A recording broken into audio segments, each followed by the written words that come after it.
Call the Kitty Hawk Town Council meeting to order. It is October the 6th, 2025, 6 o'clock p.m. We are in the Smith Meeting Room in the Kitty Hawk Town Hall. We've got a great turnout tonight. Thank you all for being here. I trust that you all heard the directions being played there, and since we do have such a big turnout, so just make sure you're aware of the exits, where the restrooms are, and so forth. If everyone is able, please stand and join us in a moment of silence, followed by the Pledge of Allegiance.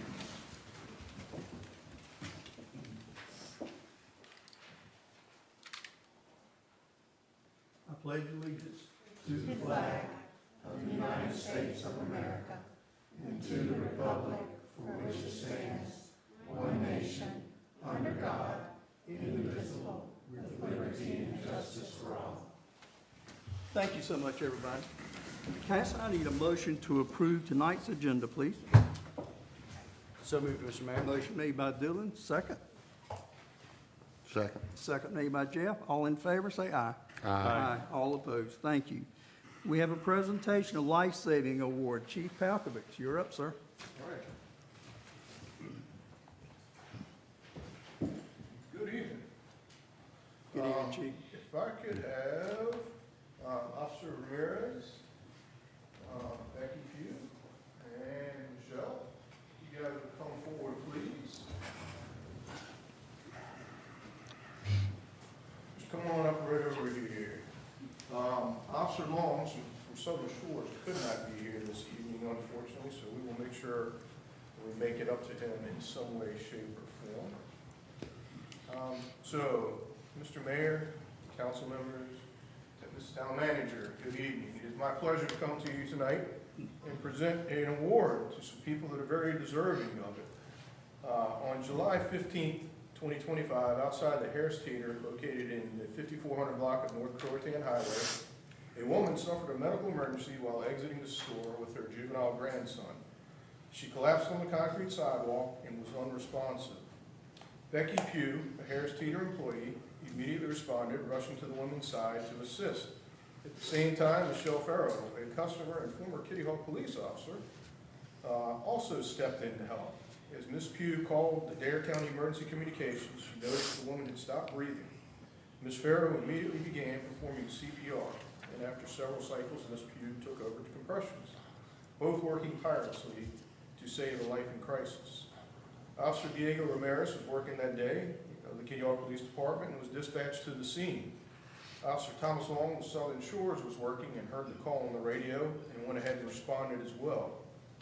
Upon arrival, Officer Ramirez took over CPR from Mrs. Pugh and Mrs. Farrow, while Officer Long had retrieved and deployed his AED, automated external defibrillator. The officers worked in coordination to continue life-saving efforts until Dare County EMS and the Kitty Hawk Fire Department arrived and assumed medical care. Thanks to the immediate and coordinated actions of these four individuals, the victim, though unconscious at the time, regained a pulse and began breathing. She was transported by MedFlight to Norfolk for advanced treatment. Though the patient sadly passed away 3 days later, she did so surrounded by her family, time made possible by the swift and selfless intervention at the scene. Today we honor Becky Pugh, Michelle Farrow, Officer Diego Ramirez, and Officer Thomas Long of Southern Shores for their heroic actions and steadfast dedication to preserving life.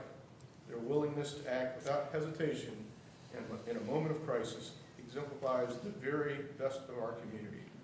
In recognition of their efforts, I am hereby awarding them each with a life-saving award. Congratulations.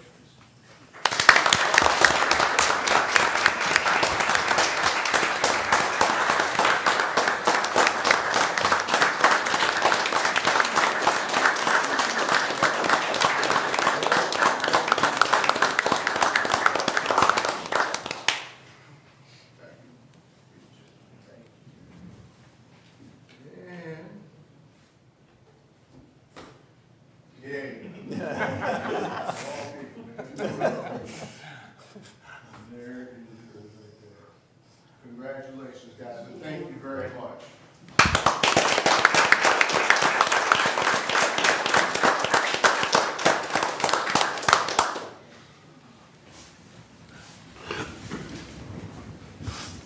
This is great, folks. This is, we like to see things like this. And I knew that's why the room was so full tonight.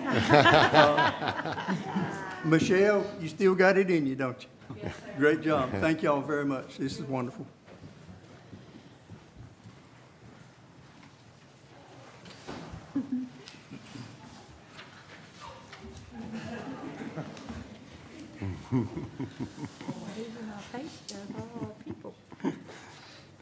That's good. Lauren, did we have anybody sign up for public comment? We do not have anyone signed up. Okay. Is anyone here tonight would like to come speak at public comment about any topic?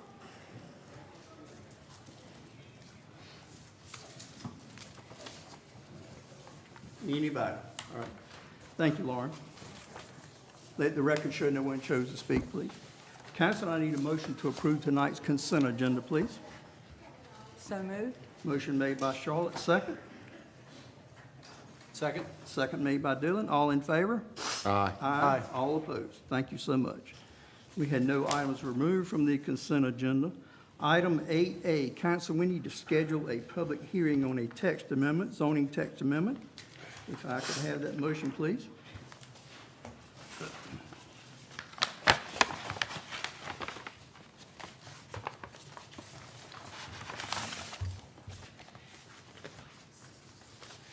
Mr. Mayor, I'd like to make a motion for the public hearing for zoning text amendment, sections 42-74, variances, updating the language related to align with the state statutes. That's for the November 3rd, 2025 meeting, Right. correct? Exactly. Okay, do we have a second? Second. Second made by Jeff. All in favor, say aye. Aye. All opposed. Very good. Thank you, Charlotte. Next, we have a commercial site plan review, which is just down the road from us, as you know. Rob is not here to speak, but I assume that everyone here has had a chance to look at it. And if you had any questions, now is the time to. I know someone representing the applicant is here tonight. If council would like to hear from her, I'll ask her to come up. Is that what you like? Sure. Come on up, Lynn. This is Miss Lynn Miles representing the applicant. Nice to see you tonight. Yes, great, thank you. Thanks for having me. I'm here and happy to answer any questions that you might have regarding our needs for additional parking at our North Campus Health Center. So we are excited to look at the opportunity to be able to serve additional patients there. Parking is tight right now, and so this does offer us the opportunity to have our team members park a little bit further away from the building so that patients have easier access to the facilities. Thank you, Lynn. Yes. Everyone is familiar that it is the lot in directly in front of Bad Drugs, the grown lot that is going to be cleared. They want to turn it into a parking area. Do anybody have any questions for Lynn while she's here? All right, no question. Thank you. Yes. Thank you very much. Okay, council, what would you like to do?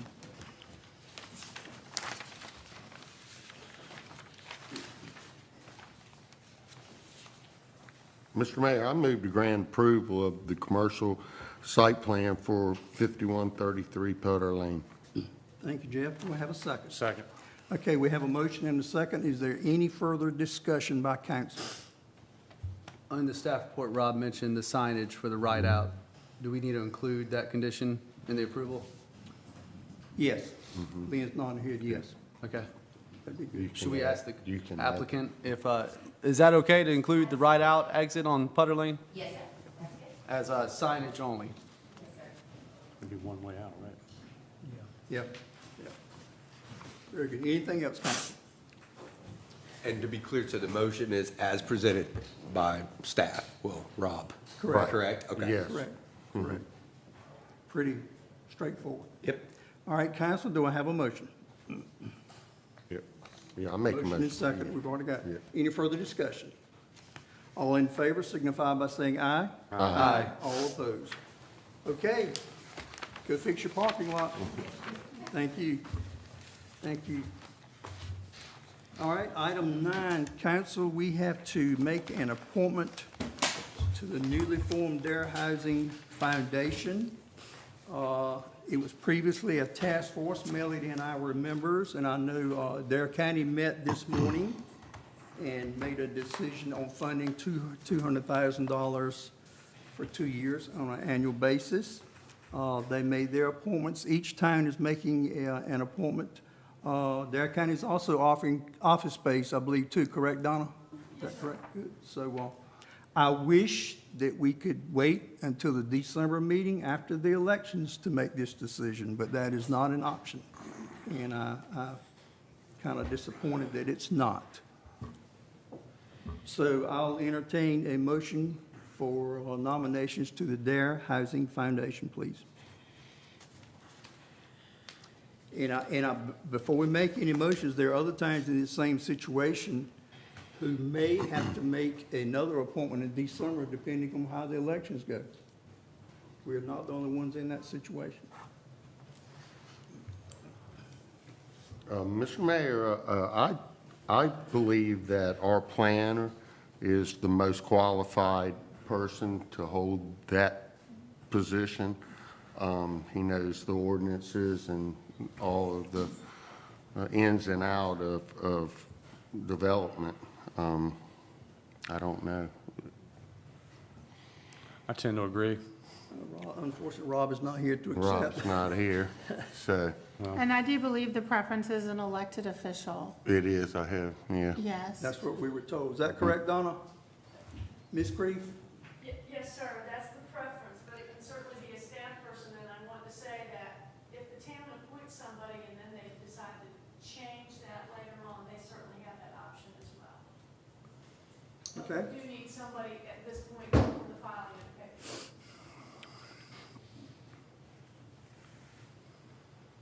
Make it subject to Rob's acceptance upon Yes. return, We certainly can. which can be done outside of public hearing, because Yes. you've made the vote. Or if that's the way you go, it will have been public, Is that your so. nomination? Well, I was just, I think he'd be good for that role. I do. But I mean, if anybody, I will nominate Rob for our representative on the board. Do I have a second? I'll second that. Sorry, Dylan. All right, do we have any further nominations? I'm going to nominate Charlotte Walker. Do we have a second?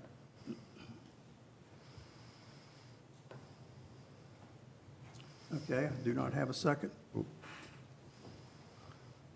I'll second Charlotte as well. I think both would be great. I mean, Both be great. Rob would be great. I'm looking at your real estate past experience too. Donna, you mind, would you prefer a council member? That's what I would like to ask too. Yes, please do, yeah. I want Donna to be Please happy. don't keep me up here an hour today, okay? Well, I thought I've already you- been up at the county board meeting for an hour this morning, so. You always bring a big crowd, You did a so. lot this morning. so- But I do have to go to Duck for the legal Right. and the voters Yeah, thing, so so- I'm glad yeah. I'm here for this. I wasn't anticipating any questions. The way that the bylaws are written, it prefers elected officials, for obvious reasons. The paperwork that we're filing with the federal government to get our tax exempt status is based on the premise that government or officials are involved. That gives it more standing, if you will. And so it certainly won't be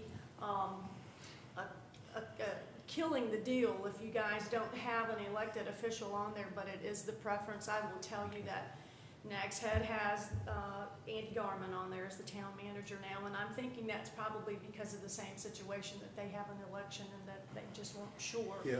who was going to be elected. So if you want to do Rob is certainly qualified to do that, but there is a preference to have an elected official. But I did check with the attorney that we're working with, so we have to put in the slate of names on the initial filing. When we file the first tax return, you have to put the same slate of names on there, so if there is a change, you can reflect the change then. So don't feel like you're bound by this. If we get into it and Rob attends several meetings and then after the election you guys decide that you want to go with an elected official, we'll certainly accommodate that. And council, just be aware, Melody and I have, on the former task force that was under Donna, Melody and I were the Kitty Hawk representatives. Obviously, I would not be up for reappointment because I'm not running for reelection here. So I just thought I'd throw that out there. Donna makes a very good point. We can choose someone, and if we have to later on, choose another name. Well, I'm gonna defer to Donna with all Yeah, respect. Mr. Mayor, I'd like to retract my appointment of Rob. I'm going to go with the recommendation of Donna? the force, the committee. If that's what they recommend, then that's what I want them to have. So, Okay, so you've withdrawn your name? Yes. Okay. I am. And is your motion now for Charlotte Walker? We have the motion and the second, I think All we right. have already. It's so- there. Yep. Everybody Charlotte's good? the only one So, going to vote. Yeah. Everybody good? Charlotte, Ready will to you go to accept? vote? I will be happy to. Thank you, thank you. Okay, all in favor of Charlotte Walker, please signify by saying aye. Aye. All opposed. Very good. Thank you, Charlotte, and Thank you, Donna. Thank you, Donna. Thank you, Donna. Thank you, guys. Thank you, Ms. Walker.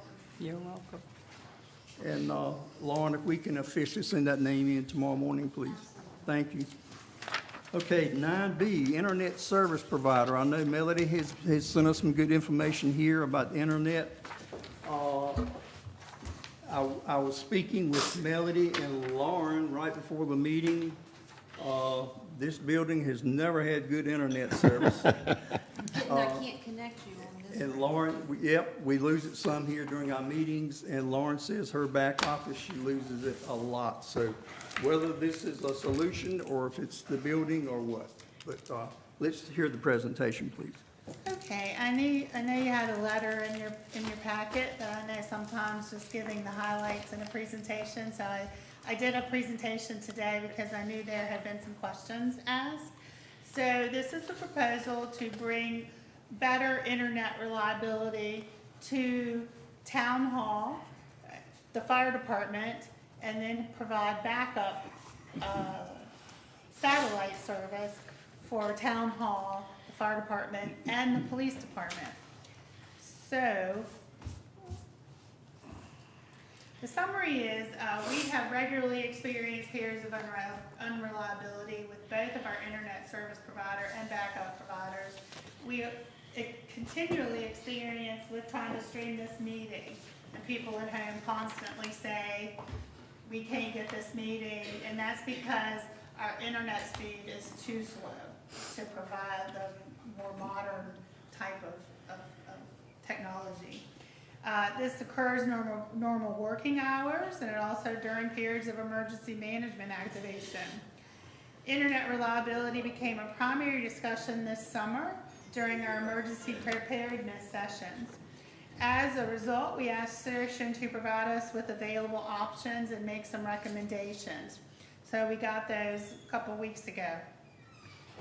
So our proposal, along with Shoshin, who understands this much better than many of us do, is to have fiber internet for Town Hall and the fire department. The police department luckily already has fiber. It came with fiber, and that makes our IT people extremely happy, and I think that they have noticed a definite difference in their speed and reliability at the police department since moving in. Also, we currently have a backup internet provider, so if our internet goes down, it's supposed to kick on into the backup. We would like to change that to a satellite provider. It is not your normal household satellite. It's called Starlink, and it's a whole different product that's available now. And this backup would be for Town Hall, fire, and police. You may be wondering about Public Works. I asked Willie if he thought he needed it. He really is the only user in his department, and because of the expense, we decided not to go with him. And he has a laptop, so he can come and hook up anywhere. So I asked him not to feel left out, and he said he was okay. You still okay? So the advantages of fiber is the ultra-fast speed. It has a much faster download, upload than cable or DSL. symmetrical speeds, meaning it's equally going up and uploading and equally downloading. It has a higher reliability, it's less affected by weather, distance, or interference. Right now, when Spectrum goes out, we go out. When Brightspeed goes out, we go out. So it's a little bit more reliable. It also has a low latency. I'm not exactly sure what latency means, but it is ideal for video calls and cloud-based applications, which is what we use almost for everything now. The bandwidth handles many devices and heavy use, so you can ramp up your usage of your fiber. It's scalable and ready for future internet demands. And again, it's business friendly. It's great for cloud services, backups, and remote work. And the advantages of the Starlink satellite as backup is far less expensive than we thought it was going to be, number one. Number two, the reliability is less affected by weather, distance, or physical damage or infrastructure. Satellites are closer, their particular satellites are closer to Earth than traditional satellites, which helps reduce round-trip signal delay. And this seems to be the backup that a lot of people who have emergency management services are going with. So, the one-time fee to do all of this is $6,400. Most of that is SOCIAN fee. The cost that impact the budget, and this is like the monthly payments, annually is $3,768 more than what we're paying. So, and again, that's a year. So we're looking at starting this in January if it's approved. So this year, we would need an additional $1,884, which is half of the $3,768. So again, if approved, we would do a budget amendment next meeting, and we would ask for a transfer from the IT Development Capital Reserve Fund to put it into the general fund and cover this expense. The IT Reserve Fund already has $53,400 for this year. So, and as far as I know, at this moment, we do not have anything else that's planned for that, but we do put money away for internet and information technology services in case something arises. Okay. That's all. Thank you, Melody. Sounds like something that's needed, but Counselor, do you have any questions for Melody or before we move further? Any questions at all? I have a couple questions. All right. When the internet went down previously, did our current backup not work as well? Well, what happens is the internet doesn't, the backup does work when the internet goes totally down, like Spectrum loses service or what have you. Brightspeed is not nearly as quick as even Spectrum. So we experience very slow response at that point.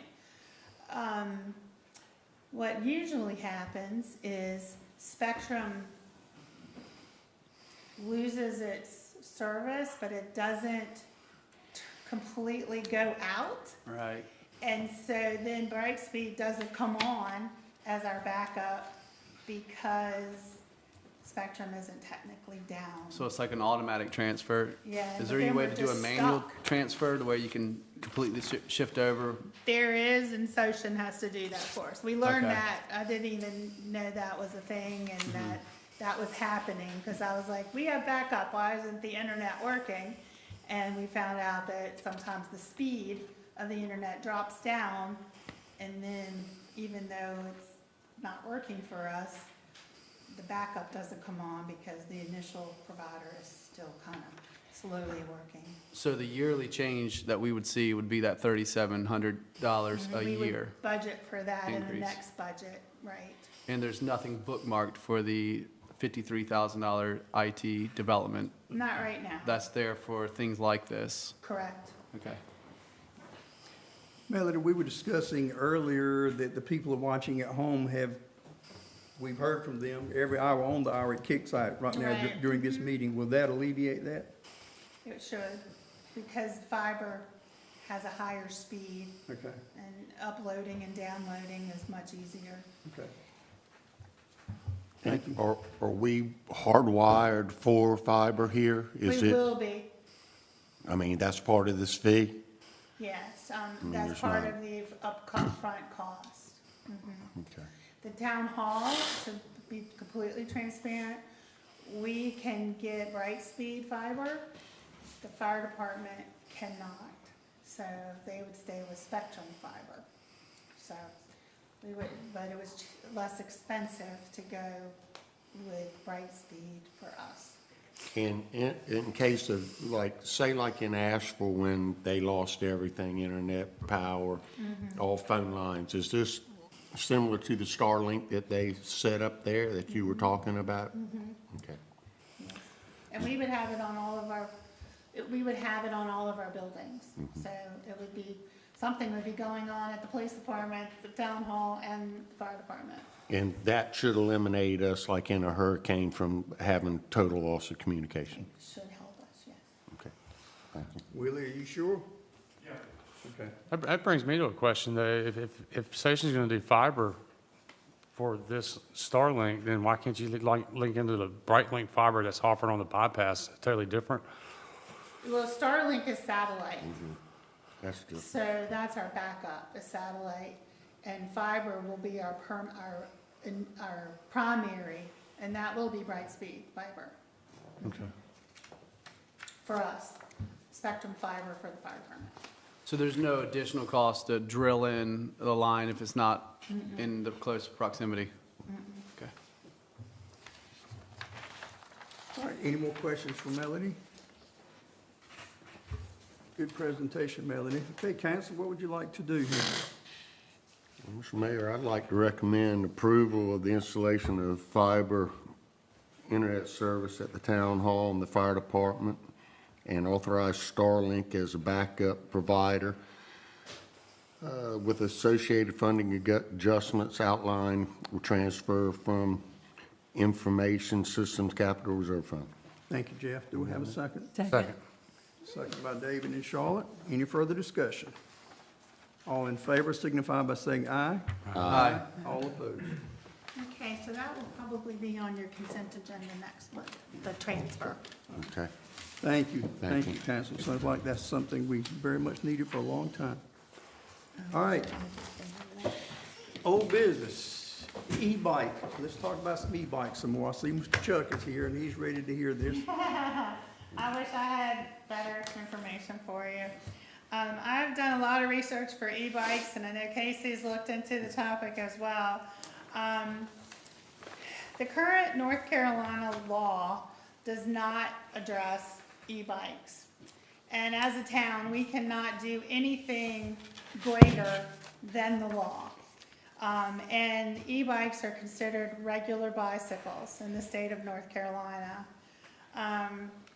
So they define e-bikes as less than 750 watt motor. When I Googled Amazon about e-bikes, I mean, they were 1,000 and 1,800. You couldn't even find a 750 watt. They treat the bicycle as the same, no license, no registration, no insurance is required. Helmets are required only under the age of 16, and these are bicycle rules. At night, you must have a rear reflector, a white front light visible from 300 feet, and either a red rear light or bright reflective clothing visible from 300 feet. So these are the current bicycle and therefore e-bike laws. Local governments and land managers may impose additional rules as long as bicycles and e-bikes are treated the same. North Carolina, I'm sad to say, is very, very, very much behind other states. About 30 other states have adopted like a tiered definition of e-bikes, like class 1, 2, and 3. We don't have any safety requirements except for the 16-year-old age. Our trail and path access rules are inconsistent across the towns, counties, and state and federal lands.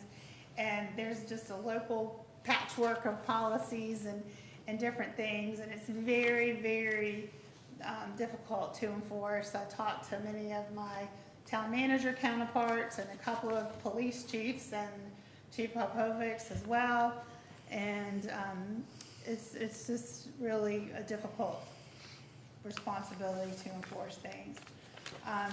It also doesn't cover the faster, more powerful e-bikes now on the market, which are mostly all greater than the ones that they define currently.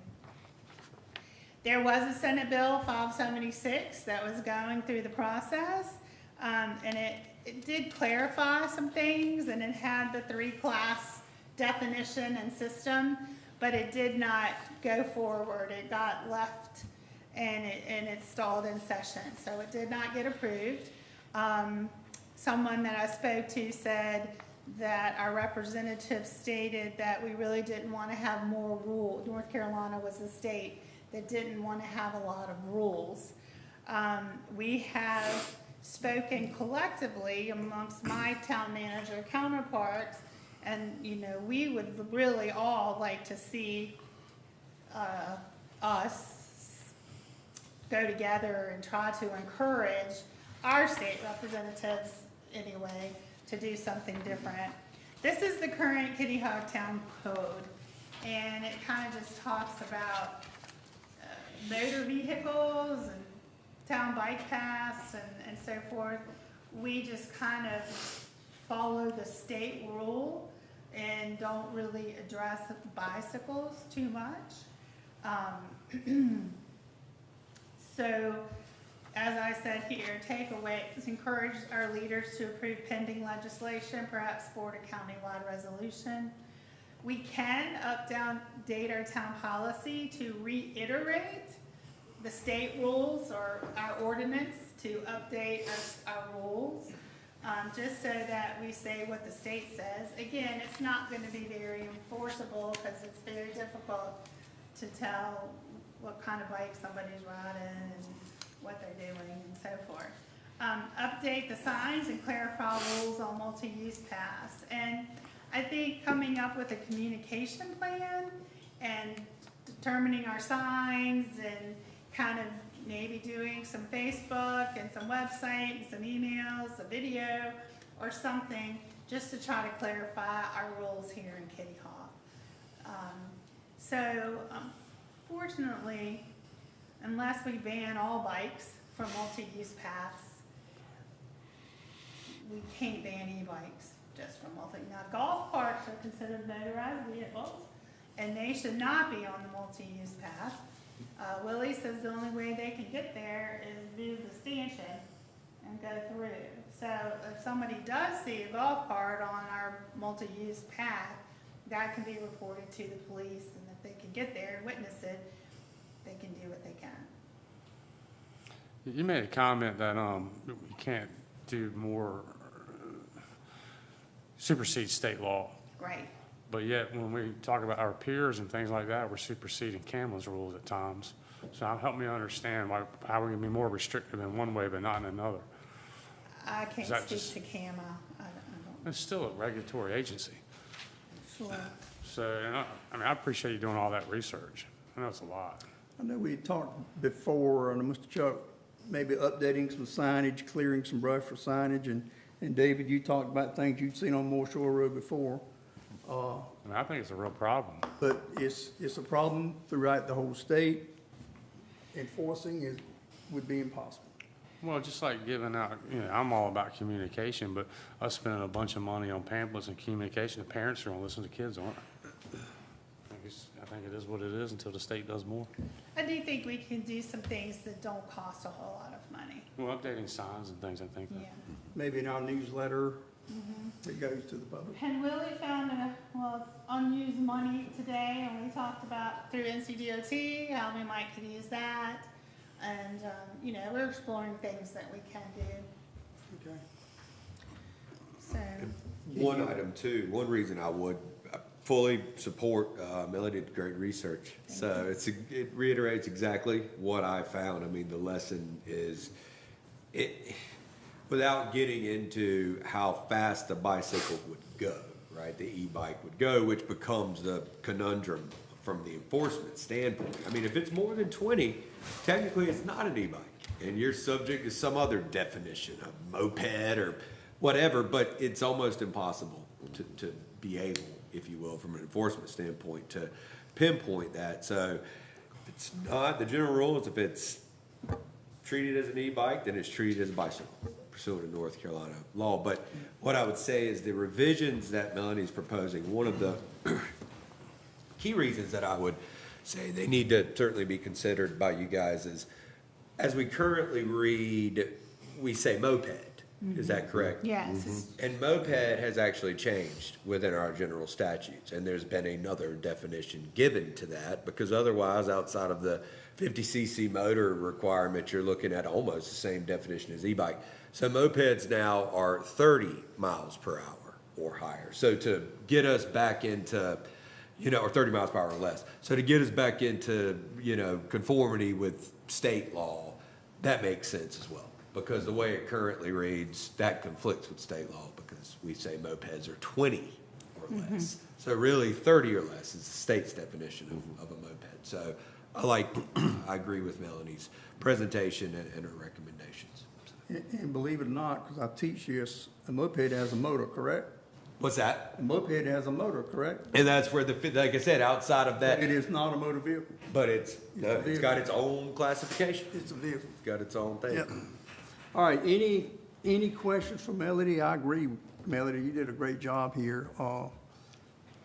Can we maybe keep looking at this to see what we can do and We can- report back at the next meeting? We maybe? can bring back some proposed language, just clarifying the state's definitions, and it might take us a little longer to come up with a recommended communication plan Yeah, than next sure. month, but we can work on that and see what we can come up with.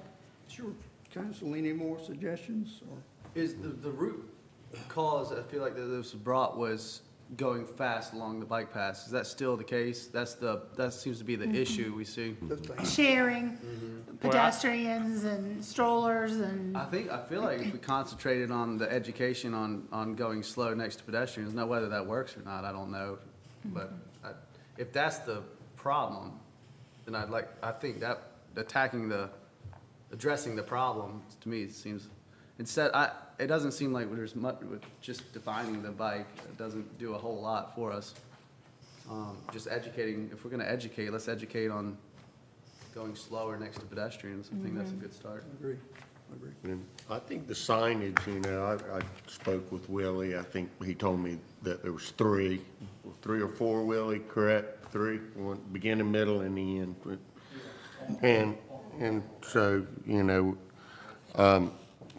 if the speed limit's 20, I mean, if we could say, if we could, kind of like when we did the connector trail, we put an informational sign that just explained, please go under 20 miles an hour, da-da-da-da-da. We could list some of our rules that, for that bike, please be courteous, no golf carts allowed, and that way, instead of calling the police, you can say, well, it was right there on the sign. I think 20 is too much on those winding paths. I can't even ride my Cannondale that fast. If I do, I try to stop and hit somebody. I mean, on certain. But I don't think we can adjust the speed, I think aren't you saying that that's pretty much? We can, right? Well, it's like this. For all bikes. Well, it's like, correct. All bikes. You would, All it would, bikes. if it's Yeah. effective as the bicycles, then yes, you could. But then it kind of goes back to how fast do you know when you're, I mean, unless you have an app pulled up on your phone or something. Now, e-bike's totally different. E-bike, I haven't seen one that doesn't have the They have speedometer, speedometers. or at least some digital reading of it. But yeah, the only issue I would see with that, Dave, is just the enforcement, but also the knowledge as to whatever it is that a true bike rider, Well, I a guess traditional bike rider, is actually doing. I guess what I'm trying to say is if you're gonna talk about a posted speed, why not say 10? It's not about clocking you with radar. It's, Right. It's a mindset that 10 is not 20, is all I'm trying to point out, you know? And, You get a yeah, child at 20 miles an hour on a bicycle, that child's in a lot of trouble. yeah, no, well, and there was a case in Wilmington, that's what spawned the original House bill that kind of died. There was where a child got hurt severely on a multi-use path because an e-bike was That's going my at an concern. excessive speed. Right. I mean, that. So I'm just But saying. now this e-bike wasn't, this e-bike was one of those that'll suit up to like 40. So this was one of those really powerful e-bikes that should have been honestly licensed and registered with, you know, with the state. But, that's what prompted it, and again, it died. It made it to the Labor Commission, I think, it died. Well, I'm not talking about a radar type shooting of a bicycle. I just think if we're going to speak about a posted speed limit, it should be very low, just from a psychological Right, standpoint. right.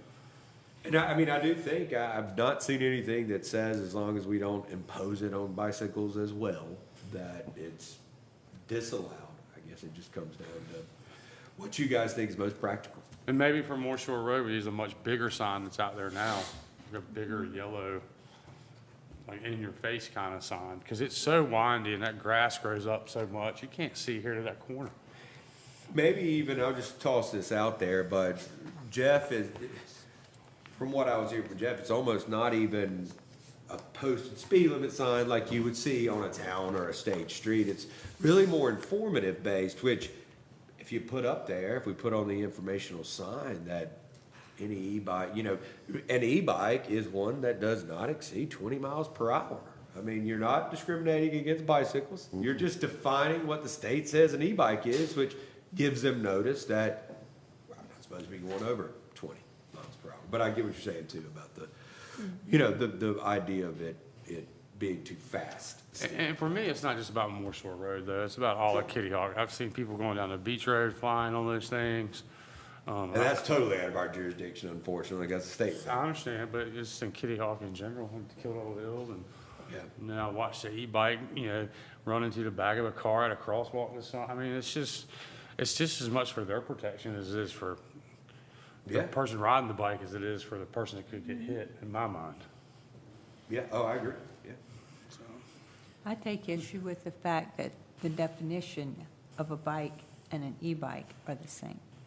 And yeah, or treated the same. Let's put it that Right, way. treated the And that was the whole idea behind that House bill or Senate bill. I can't remember if it was Senate bill. Senate bill. That Melody was talking 576. It was to create the ability to distinguish and regulate the two differently, right? That was the whole idea behind it. Well, and it they'll just be didn't. back in session in the fall, so it might come back up. We'll have to wait and Bet. see. Maybe.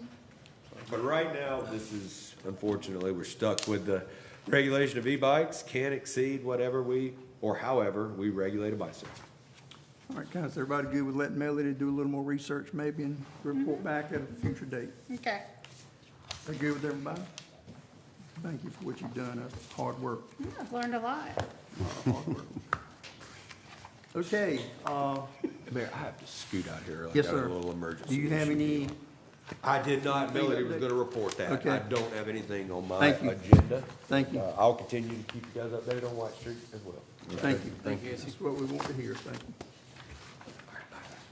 Town manager report, Melody? Well, so we are re-roofing the medical side of, the police department building at 5200 North Croton Highway, and actually is almost near completion. And Willie said it is the best nail cleanup job that he has ever seen. So kudos to our contractor. We have a lot of events in October. October is a very busy month for everyone. This Saturday, we have Keep It Clean Kitty Hawk will take place at 10 o'clock here at Town Hall. It's rain or shine, I'm told. There's still some time to sign up to be a volunteer. And at noon, lunch will be provided to everyone.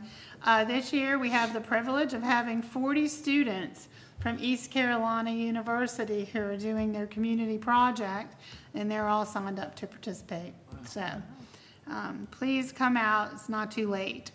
Also on Saturday, the Kitty Hawk PD will be at the Bathhouse Beach Access for Faith and Blue Sand Sculpture Contest, and I think that's very interesting. So if you have time to go out on the beach, that would be great. What's the time on that? 2. 2 PM starts at 2? Okay. Thank you. On October 13th starts our vegetative debris collection with Public Works. Please have everything out in the right-of-way by October 12th. Willie says that if you don't have it out when the collection begins, it will not be picked up. So you can refer to our website about what is able to be put out there and the sizes and everything. On October 14th at 7 p.m., the League of Women Voters will be hosting the Kitty Hawk Municipal Election Candidate Forum at 7 o'clock p.m. here at Town Hall. October 23rd is one of our most popular events. It's the outdoor movie night at 6 p.m. here at Town Hall. The feature film will be Halloween Town. The bathhouse is set to close on October 27th. The porta potties at all of the other beach accesses will also be removed around the same time. And finally, on October 30th at 10 a.m., the Outer Banks Health Coach will be here to provide free flu shots and health screens. So, What was that date that's it. again? October 30th at 10 a.m. Do we have a time for the movie? Movie is 6 p.m. 6, okay. Thank you. Oh, sorry, I'm being told it's 6:30. 6:30. We have to let it get dark. Okay. Got it. Got it. That it? That's enough. That is it. That's I've been enough. talking too much. Thank you, Melody. Casey's gone. Town Council, David, you I want to have start? nothing. Thank you. Want to have anything? Dylan? I just want to echo, job well done to Ms. Pugh, Ms. Farrow, Officers Ramirez, and Officers Long on the life-saving efforts. It's what a great thing to hear about. That's all I have.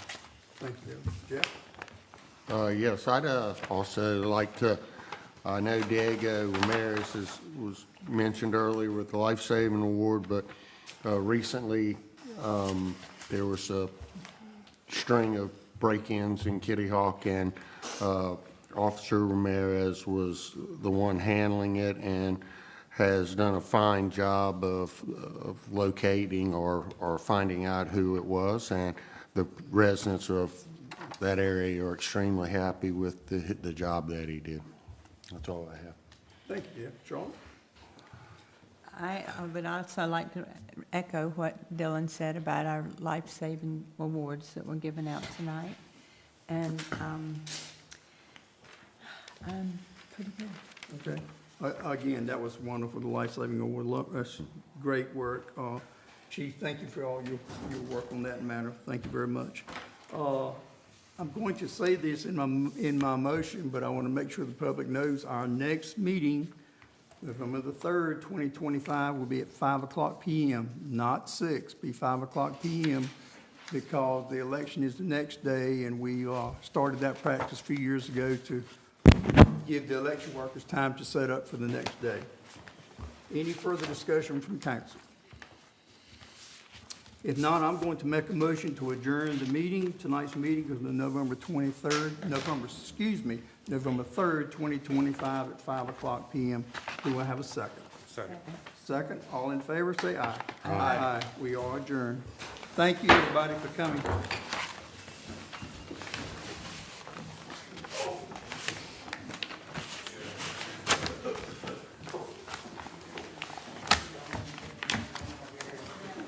Okay.